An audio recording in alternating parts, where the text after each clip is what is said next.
இருக்கோங்கிறத கூட ஒரு என்டரில் கொடுக்க முடியுது, உடனே டேட்டா பேஸ் எடுக்க முடியுது. இதே மாதிரி ஆர்ட்ஸ் டிஆர்பிக்கும் இப்போ எக்ஸாமினேஷனுக்கும் இந்த மாதிரி ரொம்ப நாள்லாம் டைம்லாம் எடுத்துக்காது. இப்போ செட் எக்ஸாமினேஷனுக்கு வந்து இப்போ நேற்று அறிவிப்பு கொடுத்தாங்க, 7, 8, 9 தேதிகளில் உங்களுக்கு வந்து எக்ஸாமினேஷன் அப்படின்னு சொல்லியாச்சு. அப்போது வந்து ஹால் டிக்கெட் எப்போ ரிசீவ் ஆகும் அப்படின்னா, இன்றைக்கி தேதி 15, இன்னும் சரியாக 15ஆம் தேதிக்கு இந்த தேதியிலேருந்து கரெக்டாக 15 நாளுக்கு அடிச்சு ஹால் டிக்கெட் உங்களுக்கு வந்து நீங்கள் பதிவு செய்து கொள்ளலாம், பதிவிறக்கம் செய்து டவுன்லோட் பண்ணிக்கலாம் அப்படின்னு சொல்லிட்டு இன்ஃபர்மேஷன் கொடுப்பாங்க. ஏன்னா அங்கேருந்து 7 நாளுக்கு முன்னாடின்னா February 28. ஸோ 28ஆம் தேதி வந்து கன்க்ளூஷன் இது முடிஞ்சிடும்.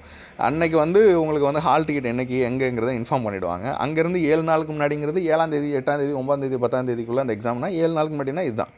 அப்போ இப்படி தான் உங்களுக்கு வந்து ஹால் டிக்கெட் இஷ்யூ பண்ணுறாங்கன்னா, ஆர்ட்ஸ் டிஆர்பியும் இதே சொல்ல செட் எக்ஸாமினேஷன் மாதிரி எடுத்தாங்கன்னா, ஆர்ட்ஸ்